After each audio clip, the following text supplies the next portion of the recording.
ಚಕ್ರವಾಸಿನಿ. ನೀನು ಇಂಗು ತಿಂದ ಮಂಗನಂತೆ ಹೋದ ದಾರಿಗೆ ಸುಂಕ ಇಲ್ದೆ ಮತ್ತೆ ನನ್ನ ಹತ್ರನೇ ಬಂದಿದ್ಯಾ? ರುದ್ರಪ್ಪ,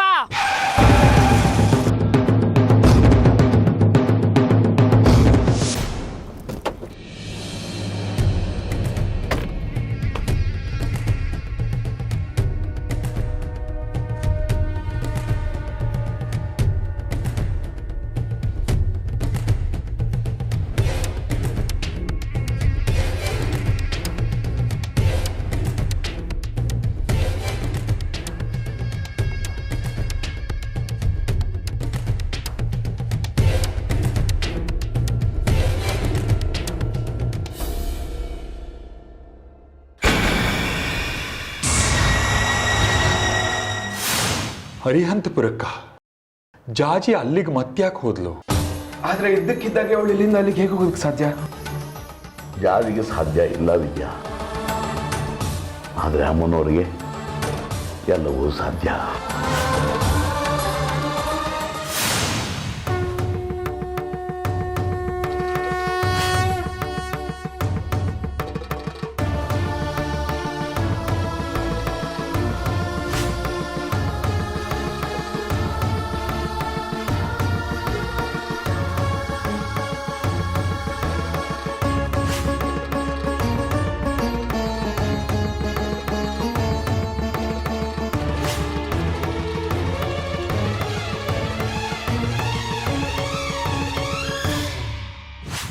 ಅಮ್ಮನವ್ರ ಕೈಲಿ ಅಸಾಧ್ಯವಾದದ್ದು ಯಾವುದಿದೆ ಹೇಳು?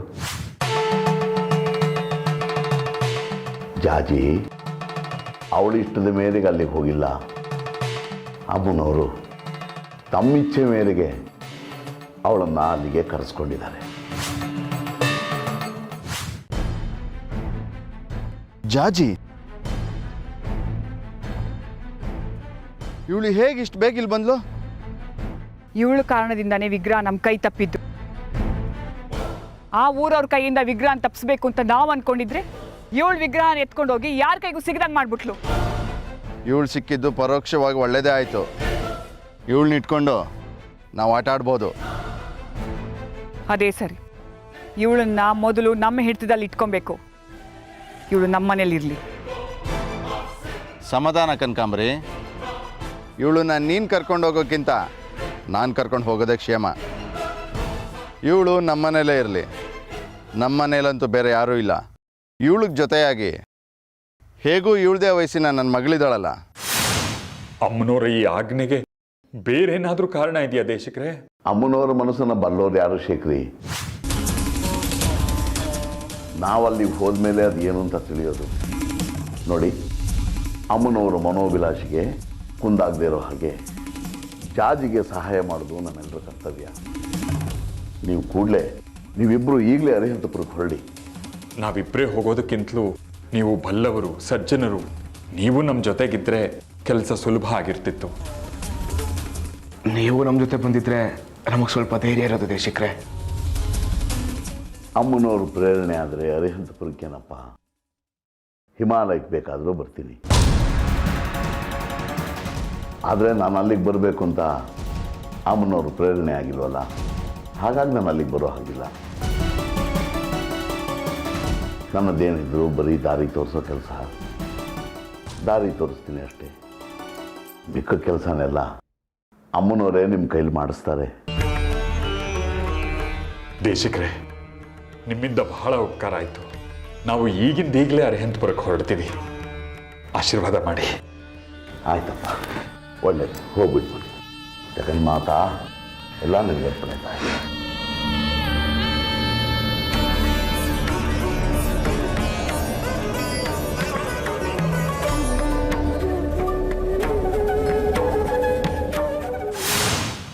ನೀನು ಕಷ್ಟ ತಗೋಬೇಡ. ಇವಳು ನಾನು ಕರ್ಕೊಂಡು ಹೋಗ್ತೀನಿ. ಹೇಗೂ ಊರ ಹತ್ರ ಬಂತು. ನಿಮ್ಮ ಜನಗಳಿಗೆ ಹೇಳಿ ಗಾಡಿ ತರಿಸ್ಕೊ. ರಾಜು, ಇವಳನ್ನ ಗಾಡಿಗೆ ತಗೊಳ್ಳೋ. ಭದ್ರಾಕಾರ ಸಮುದ್ರಾಪಾರ ಹಿಮಾದ್ರಿಕ್ರೋದ್ಬಲ ರುದ್ರ ರೌದ್ರಾನಂ ಸಹರಿದ್ರ ಗಾತ್ರ ನಿಯುದ್ಧಾನಂ ರುದ್ರ ಗುರುಪುತ್ರ ಕೃತ ದಿಗ್ವಿದ್ಧಿ ಕೃತ ವಿದ್ಯುಚ್ಚಾಲನ ರುದ್ರ पृथक् पृथक् कृतशुभक्रतु व्रतरक्षा दीक्षित रुद्र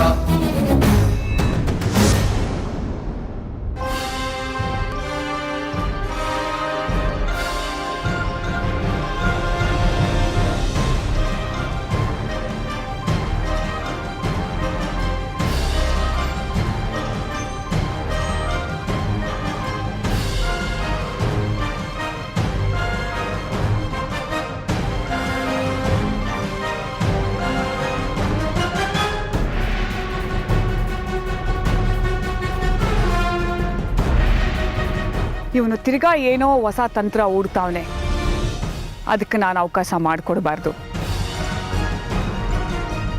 ಶಿವರುದ್ರ, ನೀನು ಏನೇ ತಿಪ್ಪರ್ಲಾಗ ಹಾಕಿದ್ರು ನನಗೆ ಸೇರ್ಬೇಕಾದ್ದು ನನಗೆ ಸೇರ್ತೈತೆ.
ಸುಂದ್ರಮ್ಮ, ಹೇಳ್ದೆ ಕೇಳ್ದೆ ಹೋದೆ. ಈಗ ಮತ್ತೆ ಯಾಕೆ ವಾಪಸ್ ಬಂದೆ? ಬಂದೋಳು ನೀನೆ, ಹೋದೋಳು ನೀನೆ, ಮತ್ತೆ ಈಗ ಬಂದಿರೋಳು ನೀನೆ. ನೀನು ಬಂದು ಹೋಗೋದ್ರಲ್ಲಿ ನನ್ನ ಪಾತ್ರ ಏನೂ ಇಲ್ವಾ? ನೀನಾಗಿ ನೀನೇ ಬರ್ತೀಯ, ನೀನಾಗಿ ನೀನೇ ಹೋಗ್ತೀಯ. ಏನು ನಿನ್ನ ಆಟ? ನೀವು ಯಾವ ಮಹಾಕಾರ್ಯಕ್ಕೆ ಬಂದಿದ್ದೀರಾ ಅಂತ ನಂಗೆ ಗೊತ್ತಾಗಿಲ್ಲ. ನಂಗೆ ಗೊತ್ತು, ನಿಮಗೆ ನನ್ನ ಮನಸ್ಸಿನ ಆಸೆ ಗೊತ್ತಾಗಿದೆ ಅಲ್ವಾ? ಬಂಗಾರಿನ ನನ್ನ ಜೊತೆ ಸೇರ್ಸಕ್ಕೆ ನೀವಿಲ್ಲಿ ಬಂದಿರೋದಲ್ವಾ? ನೀವಿಲ್ಲಿ ಬಂದರೆ ಜಾಜಿನೂ ನಿಮ್ಮನ್ನು ಹುಡ್ಕೊಂಡು ಬರ್ತಾಳೆ. ಅವಳು ಬಂದರೆ ಬಂಗಾರಿನೂ ಅವಳ ಹಿಂದೆನೇ ಬರ್ತಾಳೆ. ಬಂಗಾರಿ ಬಂದರೆ ಈ ಸತಿ ಅವ್ನು ನನ್ನಿಂದ ತಪ್ಪಿಸ್ಕೊಳ್ಳೋ ಸಾಧ್ಯನೇ ಇಲ್ಲ. ಬಂಗಾರಿ ಅವರೇ, ಅದೇನದು ಬಂಗಾರಿ ಅವರೇ ಅನ್ಕೊಂಡು ಬಂಗಾರಿ ನೀ ಸಾಕು. ಯಾಕೆಂದ್ರೆ ನಾವು ತಂದಿದ್ವಲ್ಲ ಆ ಸುಂದ್ರಮ್ಮನ್ನ ಯಾರೋ ಎತ್ಕೊಂಡು ಹೋಗ್ಬಿಟ್ಟಿದ್ದಾರೆ. ಅದು ಸಿಕ್ಕಿಲ್ಲ ಅಂದರೆ ಇಷ್ಟು ದಿವಸ ನಾವು ಪಟ್ಟು ಕಷ್ಟ ಎಲ್ಲ ವ್ಯರ್ಥ ಆಗತ್ತೆ. ಅದು ಎಲ್ಲಿ ಹೋಗಿದೆ ಅಂತಲೇ ತಿಳಿತಿಲ್ಲ.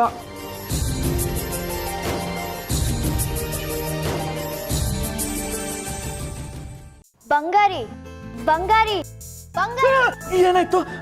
ರಾತ್ರಿ ಕಳೆದು ಬೆಳ್ಕಾಯ್ತು.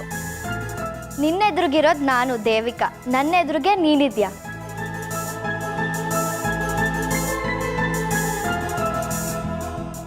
ನಿಮ್ಮನ್ನ ಜಾಜಿ ಕೈ ಕೊಟ್ಟು ಬಂಗಾರಿನ ನನಗೆ ಬಿಟ್ಟು ಹೋಗು ಅಂತೀನಿ. ನಾನು ಮಾಡೋದು ಸರಿ ಅಲ್ವಾ ಸುಂದ್ರಮ್ಮ? ಅವರಿಬ್ರು ಬರೋವರೆಗೂ ನಿಮ್ಮನ್ನ ಜೋಪಾನವಾಗಿ ನೋಡ್ಕೊಳ್ಳೋ ಜವಾಬ್ದಾರಿ ನಂದು. ಯಾರ ಕಣ್ಗೂ ಬೀಳ್ದಂಗೆ, ಅದರಲ್ಲೂ ನಮ್ಮ ಅಪ್ಪನ ಕಣ್ಣಿಗೆ ಬೀಳ್ದಿರಂಗೆ ನಾನು ನಿಮ್ಮನ್ನ ಜೋಪಾನವಾಗಿ ನೋಡ್ಕೋತೀನಿ.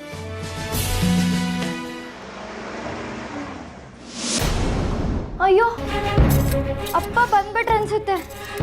ಏನೋ ಕೆಲ್ಸದ ಮೇಲೆ ಹೋಗಿದ್ರಲ್ಲಪ್ಪ, ಇಷ್ಟು ಬೇಗ ಬಂದ್ಬಿಟ್ರು.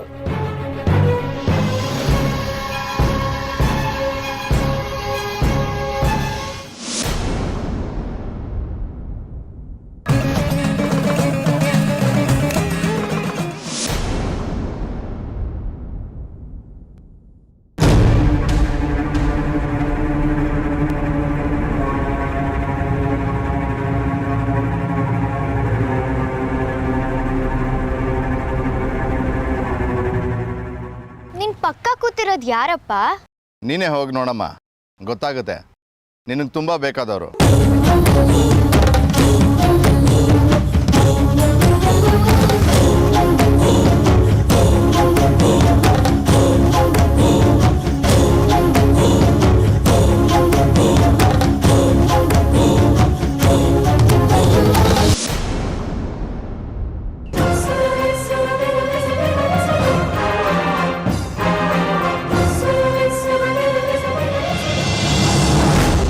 ಜಾಜಿ, ಇವಳ ದಾರಿನೇ ನೋಡ್ತಿದ್ದೆ ಅಪ್ಪ ನಾನು. ಏನು ಇವಳ ದಾರಿ ನೋಡ್ತಾ ಇದ್ದ? ಇವಳು ಬರೋ ಕನ್ಸು ಬಿದ್ದಿತ್ತ ನಿನಗೆ? ಹಾಗಲ್ಲಪ್ಪ, ಅವತ್ತು ಇದ್ದಕ್ಕಿದ್ದಾಗೆ ಕಾಣೆ ಆಗ್ಬಿಟ್ಲಲ್ಲ, ಇವತ್ತು ಇವಳನ್ನೇ ನೆನ್ಸ್ಕೋತಿದ್ದೆ.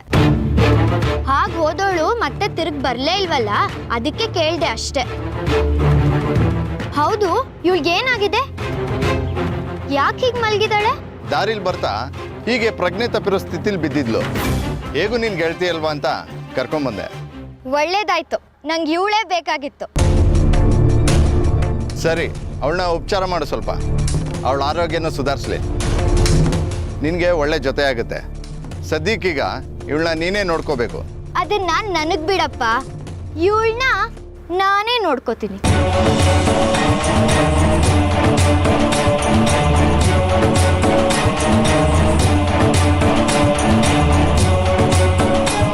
ರಾಜು, ಇವಳನ್ನ ಒಳಗಡೆ ಎತ್ಕೊಂಡೋಗಿ ಮಲಗಿಸು.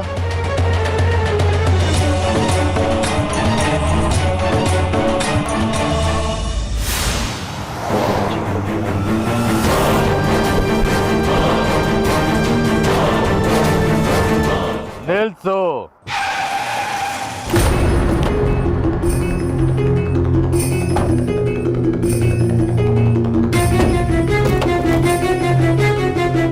ಯಾಕೆ ಕಣ್ಕಿ, ಯಾಕೆ ಗಾಡಿ ನಿಲ್ಲಿಸ್ತೆ? ಇಲ್ಲಿ ನೋಡು ವಿರೂಪಾಕ್ಷ, ಇಲ್ಲಿಂದ ಅರಿಹಂತಪುರದ ಸರಹದ್ದು ಪ್ರಾರಂಭ. ಇದೇ ಊರಿನಲ್ಲೇ ಅಲ್ವಾ ವಿಗ್ರಹ ಬಂದು ನಿಂತ ಹಾಗೆ ಅದನ್ನ ಒಂದು ಹುಡುಗಿ ಎತ್ಕೊಂಡು ಹೋದಾಗ ಗೋಚರಿಸಿದ್ದು? ಇದೇ ಸ್ಥಳ ಅದು. ನನ್ನ ತಾಯಿ ಉತ್ತರಿಸಿರೋ ಪ್ರಕಾರ ಇಲ್ಲಿಂದ ಮುಂದೆ ಯಾವುದೇ ಸ್ಥಳದಲ್ಲಿ ವಿಗ್ರಹನ ಎತ್ಕೊಂಡಿರೋ ಆ ಕನ್ಯಾಮಣಿ ಇರಬಹುದು. ಹಾಗಾದ್ರೆ ನಾವಿಲ್ಲಿಂದ ಜಾಗರೂಕತೆಯಿಂದ ಹುಡುಕೋದಕ್ಕೆ ಪ್ರಾರಂಭ ಮಾಡಬೇಕು. ಅವಳು ಯಾವ ಮಾಯಾ ಜಾಗದಲ್ಲಿ ಸೇರಿದ್ರು ಕೂಡ ವಿಗ್ರಹ ನಮ್ಮ ಕೈವಶ ಮಾಡಿಕೊಳ್ಳೇಬೇಕು. ನನ್ನ ತಾಯಿಯ ವಿಗ್ರಹ ಕೈ ಸೇರಿರೋ ಹುಡುಗಿ ಬಗ್ಗೆ ಸೂಚನೆ ಕೊಟ್ಟಿದ್ದಾಳೆ. ಈ ಊರಿನ ಒಬ್ಳು ಕನ್ಯಾಮಣಿ ಆ ವಿಗ್ರಹನ ಎತ್ಕೊಂಡಿರೋದನ್ನ ಸದೃಶವಾಗಿ ತೋರಿಸಿದ್ದಾಳೆ. ಈಗ ಆ ಹುಡುಗಿನ ಹುಡುಕ್ಬೇಕು. ಸ್ವಲ್ಪ ತಾಳ್ಮೆ ಇರಲಿ. ಹುಡುಗಿ ಎಂದ ತಕ್ಷಣ ನನಗೆ ಮಾರಿಗುಡಿ ನೆನಪು ಬರ್ತಾ ಇದೆ. ಅವನಿಗೆ ಸೂಚನೆ ನೀಡಿದ್ದೇನೆ ನಾವು ಇಲ್ಲಿಗೆ ಬಂದಿದ್ದೀವಿ. ಅವನು ಯಾವ ಸಮಯದಲ್ಲಿ ಬೇಕಾದರೂ ಇಲ್ಲಿಗೆ ಬರಬಹುದು. ನಮ್ಮ ಕೆಲಸ ಎಡವಟ್ಟಾಗಿ ಹೋಗ್ಬಿಡುತ್ತೆ. ಅವನು ಇಲ್ಲಿಗೆ ಬರೋದಿಲ್ಲ ವಿರೂಪಾಕ್ಷ. ನಾವಿಲ್ಲಿಗೆ ಬಂದಿರೋ ಬಗ್ಗೆ ಅವನಿಗೆ ಯಾವುದೇ ರೀತಿ ಮಾಹಿತಿ ಸಿಗೋದಿಲ್ಲ. ಬರಲ್ಲ. ಸರಿ, ಬಂದ್ರೆ ಸಮಸ್ಯೆ ತಪ್ಪಿದ್ದಲ್ಲ. ಮೊದಲೇ ಬೇಟೆಗ ಕಾಯ್ತಾ ಇರೋ ಹದ್ದಿನ ಥರ ಅವನು. ಹುಡುಗಿರು ಅಂದ್ರೆ ಜೊಲ್ಲು ಸುರಿಸ್ಕೊಂಡು ಹೋಗ್ತಾನೆ ಅವರಿಂದ. ನೀನು ಬೇರೆ ವಿಗ್ರಹ ತಗೊಂಡಿರೋದು ಹುಡುಗಿ ಅಂತಿ. ಬೇಡ, ಅವನಿಲ್ಲಿ ಬರಬಾರ್ದು ಅಷ್ಟೇ. ಒಂದು ಕೆಲಸ ಮಾಡು ಕಣ್ಕಿ, ನಿನ್ನ ತಾಯಿ ಸಹಾಯದಿಂದ ಅವನು ಯಾವುದೇ ಕಾರಣಕ್ಕೂ ಅರಿಹಂತಪುರದ ಗಡಿ ಒಳಗಡೆ ಬರ್ದೇ ಇರೋ ಹಾಗೆ ಮಾಡು. ಅಷ್ಟು ಸಾಕು. ಸದ್ಯಕ್ಕೆ ಅಂತಹದ್ದು ಮಾಡೋದು ಬೇಡ, ಸಮಯ ಬಂದಾಗ ನೋಡ್ಕೊಳ್ಳೋಣ. ನಿನಗ್ಯಾಕೆ ಅವನ ಮೇಲೆ ಅಷ್ಟೊಂದು ಮೋಹ ಕಡಿಕೆ? ನೀನು ಅವನಿಗೆ ಕೊಡಬಾರ್ದು ಸಭ್ಯ ಕೊಟ್ಟು ಅವನ್ನ ಅಟ್ಟಕ್ಕೆ ಏರಿಸ್ಬಿಟ್ಟಿದ್ಯಾ. ನೀನು ನನ್ನನ್ನು ತಡೀದೇ ಇದ್ದಿದ್ರೆ ಅವನು ಮಾಡೋ ಎಡವಟ್ಟಿ ಕೆಲಸಗಳಿಗೆ ಅವನ್ನ ಯಾವತ್ತೋ ಮಟ್ಟ ಹಾಕ್ಬಿಡ್ತಾ ಇದ್ದೆ. ಸುಮ್ಮನೆ ಅವನನ್ನು ಅಸಡ್ಡೆ ಮಾಡೋದಕ್ಕಾಗೋದಿಲ್ಲ. ನಮ್ಮ ಎಲ್ಲ ಗುಟ್ಟುಗಳು ತಿಳಿದಿದೆ ಅವನಿಗೆ. ಅವನಿಂದ ನಮಗೆ ಕೆಲವೊಂದು ಉಪಯೋಗಗಳಿದೆ ವಿರೂಪಾಕ್ಷ. ನಾನು ಎಷ್ಟೇ ಹೇಳಿದ್ರು ಕೂಡ ಅವನ್ನ ವಹಿಸ್ಕೊಂಡು ಮಾತಾಡೋದನ್ನ ನೀನು ಬಿಡೋದಿಲ್ಲ ಅಲ್ಲ? ಏನೇ ಇರಲಿ, ಆ ಮುಟ್ಟಾಳ ಎಡಬಿಡಂಗಿನ ನಾವು ಕರೀದೆ ಬಂದಿದ್ದು ಒಳ್ಳೇದಾಯ್ತು. ಅದು ನಾವು ಹುಡುಗಿನ ಹುಡುಕೊಂಡು ಬಂದಿದ್ದೀವಿ. ಇಂಥ ಸಮಯದಲ್ಲಿ ಅವನು ನಮ್ಮ ಜೊತೆ ಇಲ್ಲದೆ ಇರೋದೇ ಒಳ್ಳೇದು. ವಿರೂಪಾಕ್ಷ, ಆ ಮಾರಿಗುಡಿ ವಿಷಯ ಬಿಟ್ಬಿಡು. ಈಗ ನಮ್ಮ ದೃಷ್ಟಿ ಏನಿದ್ರು ಆ ಹುಡುಗಿ ಹುಡ್ಕೋದ್ರಲ್ಲಿ ಇರಬೇಕು. ಅದಕ್ಕಿಂತ ಮುಂಚೆ ನದಿ ದಡದಲ್ಲಿ ಒಂದ್ಸರಿ ಪರೀಕ್ಷೆ ಮಾಡಿ ನೋಡೋಣ. ಅಲ್ಲೇ ಸಿಕ್ಕಿದ್ರು ಸಿಗ್ಬಹುದು, ಅಥವಾ ಏನಾದರೂ ಸುಳಿವು ಸಿಗ್ಬಹುದು. ಮುಂಚೆ ನದಿ ದಡಕ್ಕೆ ಹೋಗೋಣ. ಸರಿ ವಿರೂಪಾಕ್ಷ, ಆ ಹುಡುಗಿ ಮತ್ತು ಆ ವಿಗ್ರಹವನ್ನ 2 ಸೂರ್ಯೋದಯ 3 ಸೂರ್ಯಾಸ್ತದ ಒಳಗೆ ಪತ್ತೆ ಹಚ್ತೀನಿ.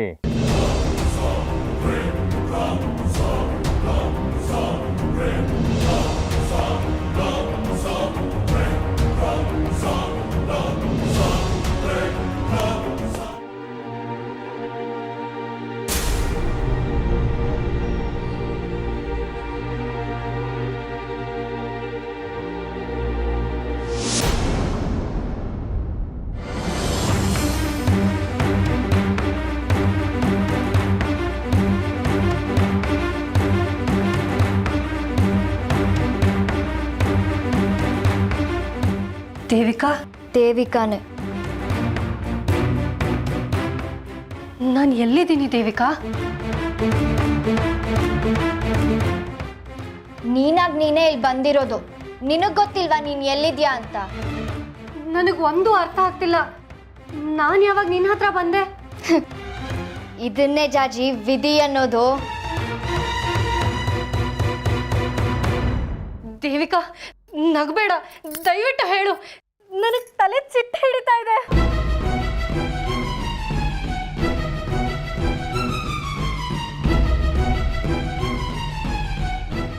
ನಾನು ಅಪ್ಪ ಬಂಗಾರಿ ಜೊತೆ ಕಾಡಲ್ಲಿ ಬರ್ತಿದ್ದೆ. ಪಟ್ಟಣದಲ್ಲಿರೋ ದಾಯಾದಿ ಮನೆಗೆ ಹೋಗ್ತಿದ್ವಿ.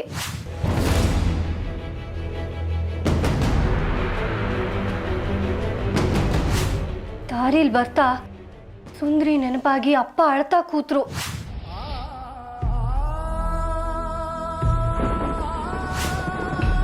ಬಂಗಾರಿನೂ ಬೇಜಾರು ಮಾಡ್ಕೊಂಡ. ಸುಂದ್ರಿ ನನ್ನ ಜೊತೆ ಎಂತೆಂಥ ಸಂದರ್ಭದಲ್ಲಿದ್ಲು, ಆದರೆ ಅವಳು ಸಾಯೋ ಸಮಯದಲ್ಲಿ ಅವಳ ಜೊತೆ ಇರೋಕ್ಕಾಗದಿರೋ ನತದೃಷ್ಟ ನಾನು. ಆಮೇಲೆ ಏನಾಯ್ತು ಹೇಗೋ ಗೊತ್ತಿಲ್ಲ, ನಾನು ಇಲ್ಲಿಗೆ ಬಂದ್ಬಿಟ್ಟೆ. ನೀನ್ ನಿಮ್ಮಪ್ಪನ ದಾಯಾದಿ ಮನೆಗೆ ಹೋಗ್ತಿರ್ಲಿಲ್ಲ. ನೀನ್ ಬಂದಿರೋದೆ ನಮ್ಮನೆಗೆ, ಅರಿಹಂತಪುರಕ್ಕೆ. ಅರಿಹಂತಪುರಕ್ಕ? ನಾನು ಹೇಗೆ ಇಲ್ಲಿಗೆ ಬಂದೆ? ಅಮ್ಮ, ನನಗೆ ಒಂದು ನೆನಪಾಗ್ತಿಲ್ಲ. ನೀನ್ ಹೇಗ್ ಬಂದೆ, ಯಾಕೆ ಬಂದೆ ಅಂತ ನೀನ್ ತಿಪ್ಪರ್ಲಾಗ ಹಾಕಿದ್ರು ಗೊತ್ತಾಗಲ್ಲ ಜಾಜಿ. ಇದನ್ನೇ ವಿಧಿ ಅನ್ನೋದು. ಎಂಥ ವಿಧಿನೇ? ನೀನ್ ಅದೇನ್ ಮಾತಾಡ್ತಿದ್ಯಾ ಅನ್ನೋದನ್ನ ಅರ್ಥ ಆಗೋ ತರ ಹೇಳು ದಯವಿಟ್ಟು. ಹೇಳ್ತೀನಿ ಕೇಳು. ನಾವ್ ಎಲ್ಲಿಂದ ಯಾರಿಂದ ತಪ್ಪಿಸ್ಕೊಂಡು ಓಡೋಗಿರ್ತೀವೋ ಮತ್ತೆ ನಮ್ಗೆ ಗೊತ್ತಿಲ್ದೆ ಅದೇ ಮನೆಗೆ ಅದೇ ಜಾಗಕ್ಕೆ ಬರ್ತೀವಿ ನೋಡು, ಅದನ್ನೇ ವಿಧಿ ಅನ್ನೋದು. ವಿಧಿ ವಿಧಿ ವಿಧಿ? ನಾನು ಅನ್ನೋರ್ನ ನಂಬೋಳು, ನಿನ್ ವಿಧಿನಲ್ಲ.